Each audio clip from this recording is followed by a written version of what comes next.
Now we're going to talk about developing games in multiple genres.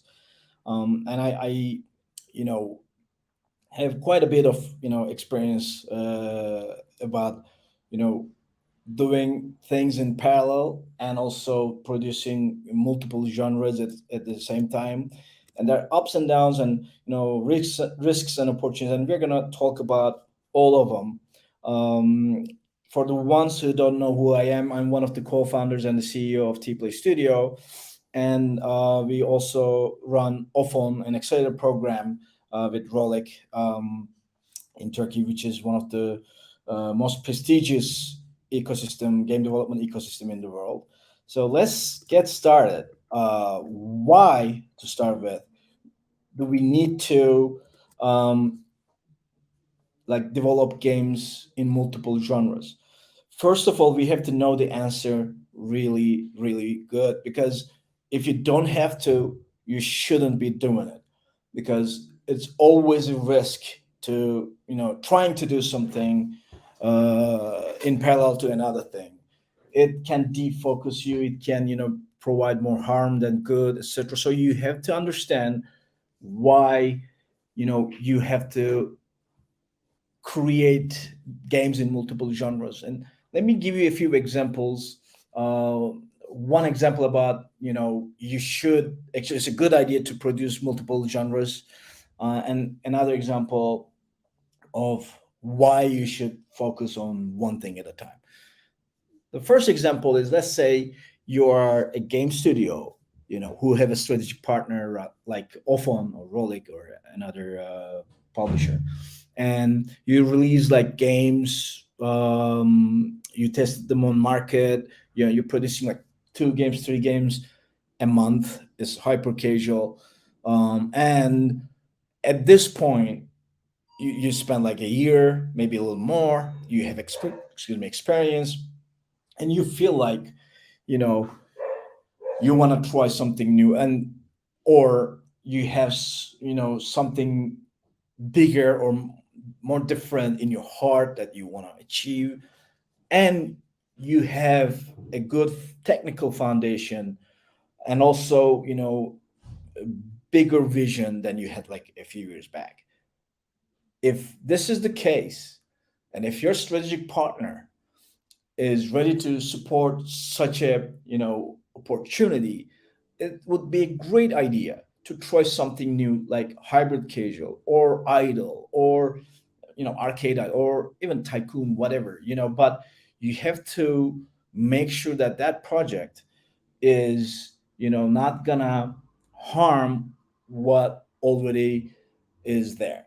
Now, this is not easy to assess, and if you have strategic partners, it's going to help, because they're going to let you know, and you're going to have KPIs to measure it. For example, if you are producing 3 games a month and you have at least one game above retention threshold, whatever, or a CPI that is low, and if you start something different and those you fail to meet those KPIs you were meeting before, then maybe you should not do it, or you should make sure that you have a specific amount of time, a runway for this idea, and then at the end you have to meet a specific success rate, and if you don't meet it, you quit, because that's the basis of lean startup methodology. And you have to always look at the data, especially if you're in a genre such as hyper casual, etc., before making decisions. So this is, a scenario where you may consider having multiple production lines in your studio, and I think prerequisites are a strong team, good know-how, and data accumulated to give you the foundation of a new start in another genre. So if you have those, you should consider it. Now let's talk about another scenario. Let's say you know you are very talented, and and you team up with 2 other guys, and you produce just a few hyper casual prototypes, or an RPG game a demo, something just like an MVP, like just to get started. And uh, you also have, an idea about growth in your mind. And in order to do that, you believe that you have to produce two different genres at the same time. Like you actually want to produce an RPG game, but you believe that you have to do hyper casuals on the side to fund those approach, to fund those ideas. Now, and you're at the beginning of your career, you're just getting started. I don't think you should be focusing on two different genres at the same time if this is the case, because you are already starting something new and you want to start another thing that is also new to fund the previous one. Now, it just doesn't make sense. It's a vicious cycle, and you're not going to be good in either of them.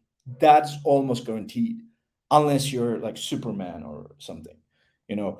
So you have to understand why you have to diversify your production line, and then if it makes sense and it's not just your gut feeling. It's like, you have to back it up with data and others people's approvals that respect.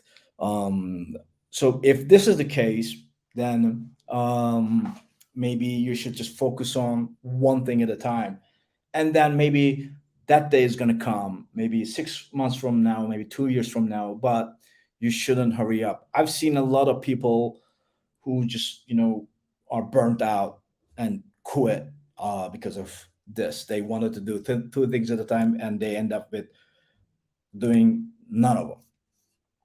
Now, when you decide to, let's say, produce two different genres at a time, let that be hyper casual and hybrid casual, or hyper casual and arcade idol, or whatever you name it.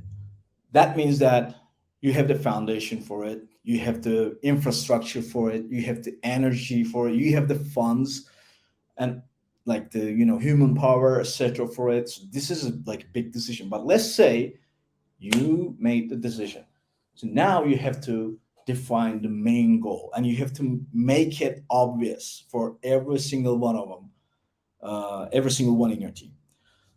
And what is it? What is the main goal?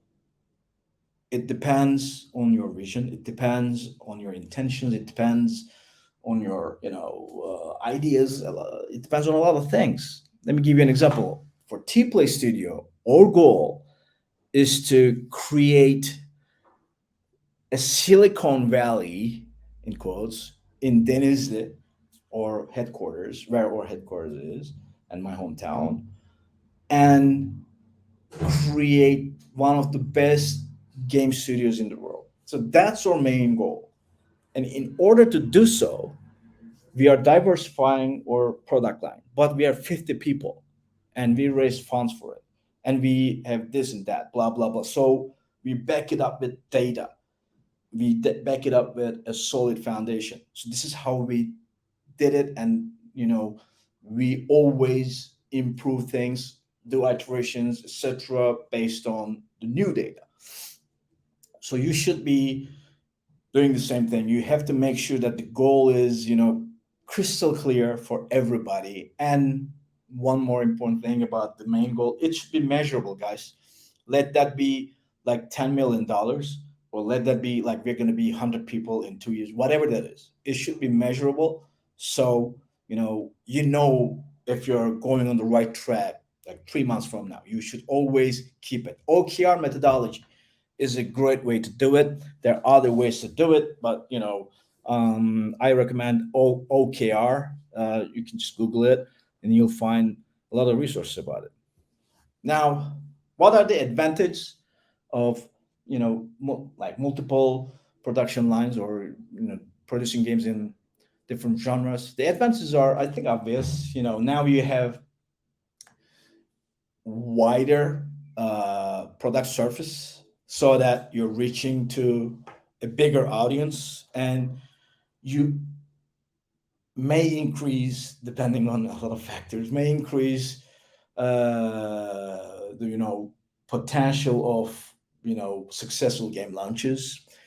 This may or may not be true based on a lot of things, but this is some of the big advantages when you have multiple genres, because when you have a wider product line, now you can talk to more investors, you can have more opportunities, and you can touch more people, basically. Let them be like the end users, or employees, or your ecosystem, or your followers. So you influence more people with your production flow. However, it comes with a price, because it has a lot of disadvantages as well. Excuse me. First of all, if you don't have the right team for it, it's exhausting. It's very hard to do multiple things at the same time. There should be like excellent leadership in your team, and the level of delegation, the level of monitoring, the level of performance, etc., should be like world class. Like there is no other way to do multiple things, and there are a lot of companies doing that. Apple is a good example that comes to my mind now. Google is another. Snapchat actually, just launched games, for example. I can, give you more examples, but from the game industry perspective, there are also a lot of companies who are very successful doing multiple genres, and there are a lot of companies that are doing just one thing, sometimes one game. A lot of companies are doing just one thing. So there's no right or wrong about this.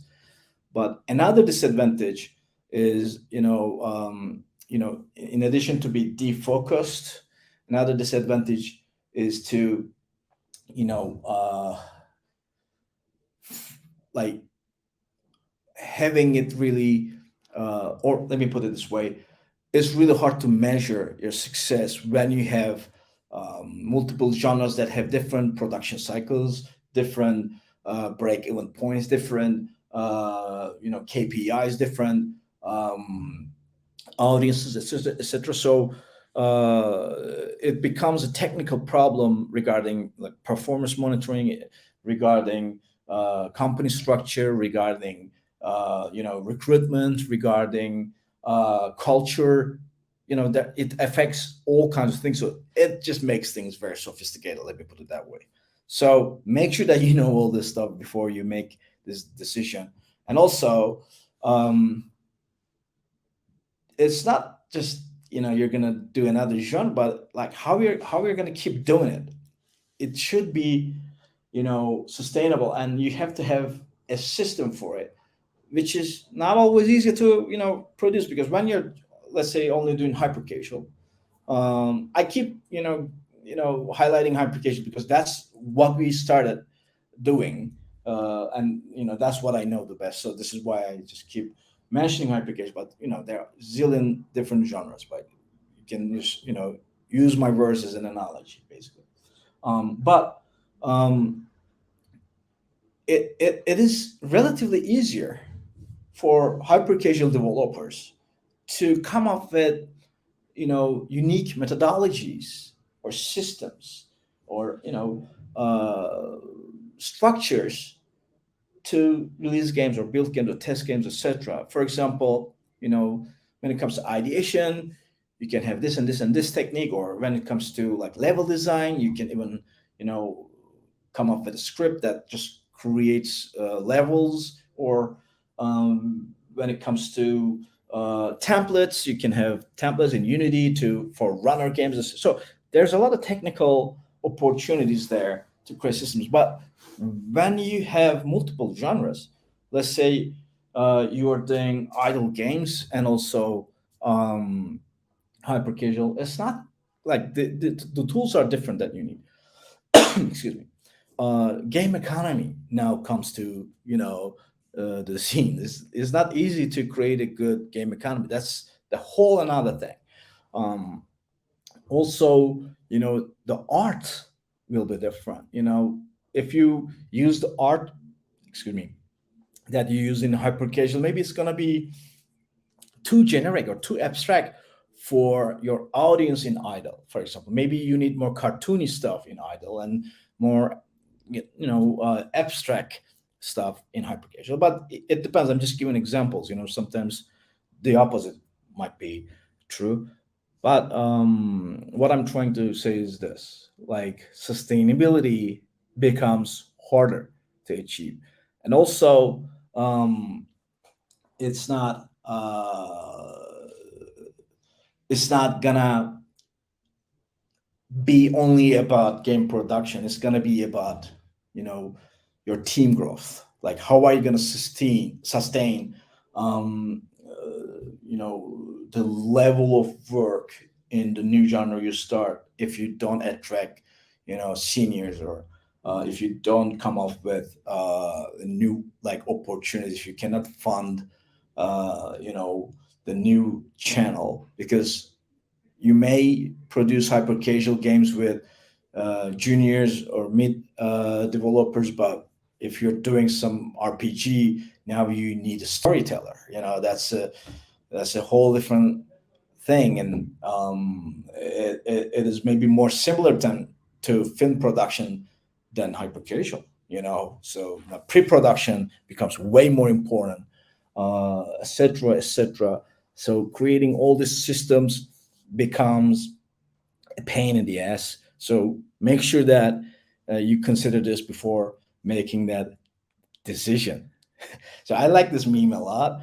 Not sure if good at multitasking or bad at concentrating. So it actually, highlights the dilemma I'm talking about, because, sometimes you shouldn't be multitasking. You should be concentrating. And sometimes you should be multitasking and not concentrating on one thing, because sometimes you're tunnel visioned, and you just focus on one thing and miss a huge opportunity there. That's possible.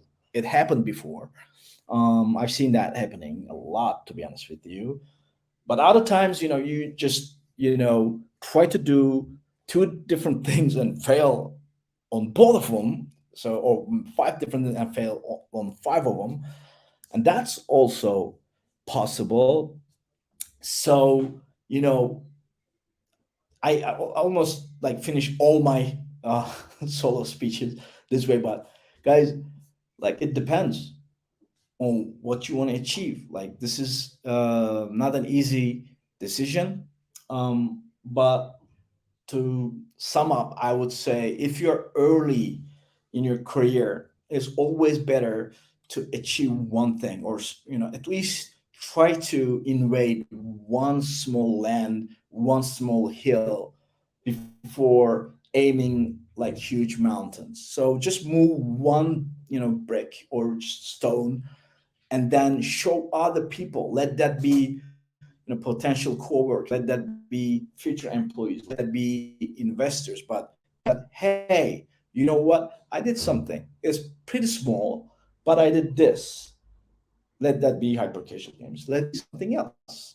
But once you achieve one thing, then you can actually move on, and it's easier to do it one step at a time, especially early on.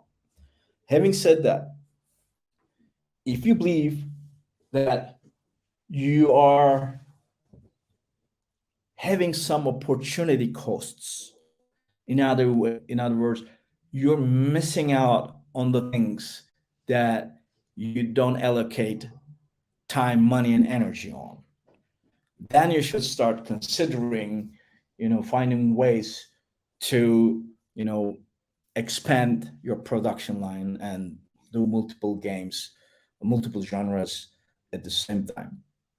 But again, it's a tough one. It's not an easy decision to make, but you know um, as usual, it's just happens almost by itself when you start taking action. So take action, start talking to people, try it, and see if it works or not early on. And it's gonna give you an idea.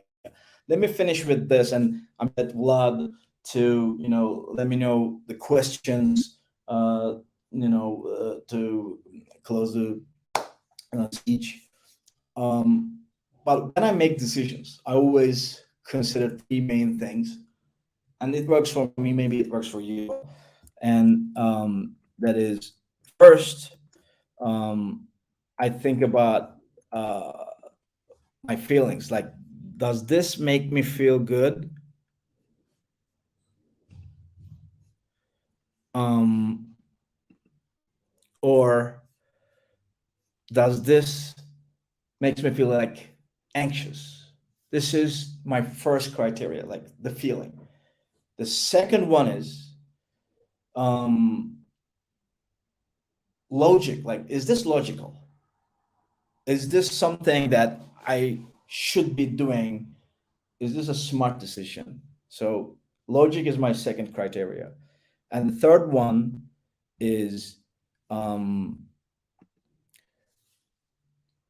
what about the gut feeling? Like, what do I have here, and how do I feel about it? It's almost like an instinct. So if these three things work out, then the rest happens itself. I make the decision. If I have two of them, like I feel good about the decision and it sounds logical, but I have a gut feeling, you know, I that it's not going to work. I actually ask other people, my co-founders, my partners and investors, consultants, etc. Like I ask as many people as possible, especially my wife, right? But if I feel bad about it, I have a bad feeling about it, and it looks logical, it looks like a smart decision in quotes, I don't do it. It helps me, this methodology, but I cannot guarantee. Of course, it's going to help you. I just wanted to share. Vlad, are you there? Can we start questions? Sure. We can start. If we are ready, I think the first question is um, so, what could be hyper casual trends for the upcoming year? Any ideas? If I knew this, I would sell those like knowledge for like a good amount of money. Nobody knows, to be honest with you. Mm. Trends nobody knows, and there's no formula for it, so I cannot answer that question. However, we always keep an eye on new trends and try to learn as much as possible. That's how we try to predict. No one can know it at this point, but I'm expecting some big change. It doesn't happen every year. Like Hair Challenge did something right from Rolik, changed things like stacking, like that feel. I'm expecting something like that. What it is, what is it? I don't know. Mm. Okay. All right. So, one more question is, and it's about young studios. So, Mhm. what should the young studios consider about hyper casual games monetization in your mind? To be honest with you, I recommend this to every single up and coming studio I know in hyper casual genre. You should let that stuff to publishers. You should let it go. You should focus on game production at the beginning, unless you are coming from, let's say, marketing, and you have extensive knowledge and insight about monetization, user acquisition, all that growth, etc., and you have a few $1 million in your bank account, then feel free to go for it. However, if you're trying to monetize your game while you're developing the game, like writing the code and designing it and doing the art, etc., I think it's a non-starter. I think it's not smart. So I would say find a partner that can handle monetization for you. Okay, great. And here is another question. Can you please explain again what have you meant in the third point of your mythology? Oh, you mean, I think he or she means the decision making methodology, right? Yeah. It seems. So let's say, let me give you an example. Examples are always better to, make it more understandable. Now, let's say I want to, like, I'm gonna give an example about life, not from gaming industry. I want to buy a car. It's a big decision, right? So how do I feel about it? How how it looks like in terms of being logical, yeah, feeling, logic, and what are my instincts about it, gut feeling. These are three different criteria that I evaluate this decision. So having a new car right now, I feel very excited about it. I would be really happy to buy a Tesla, and I would feel great about it. I would drive like all day long. It would even distract me, from my work. However, is it logical? Absolutely not. I don't have funds for it at this point. I have a car, thank God, and it gets me from point A to point B. It's not as cool as Tesla, so it's not logical. And gut feeling, I have a very negative feeling about this because if I buy this car, let's say like borrow someone, I feel like something bad is gonna happen. Like because I feel like I don't deserve it at this point. It's above my league, so it's gonna haunt me somehow. So I don't do it. I I make a decision about not doing it. Let me give you another example just to make sure. Um, about, let's say, an investment, like buying, I don't know, Dogecoin. You know, I feel good about it. Because I'm just gonna buy, like, I don't know, $100 worth of Dogecoin, and Elon Musk is doing it, and he's one of my role models, right? So this is good. Is it logical? I think it's pretty logical, statistically speaking, because there's a, in like now it's very low, but if you're not gonna need that money in 5 years, it's the odds are it's gonna be way more expensive in 5 years. So it's pretty logical. What are my gut feelings about it? I have a gut feeling that this is gonna be a good investment. So let's buy some Dutchman. This is not investment advice. Because for legal purposes, I have to say that. Sure. This is not, it's just an analogy. Okay. And the last questions for now. How long should it take to make a hyper casual game? Is it matter environment design for testing? Environment doesn't matter, to be honest with you. Just make as simple as possible the environment. Okay. Light Okay. colors would work better. And how long does it take? Should it take? If you're two people, I think you should be able to produce a prototype like MVP early on to see. We call it pre-prototype in a few days, like 4 or 5 days max, and to make it ready for launch. Not launch, but for market test to release on App Store or Play Store. I think 1 or 2 week based on your competence, not longer than that.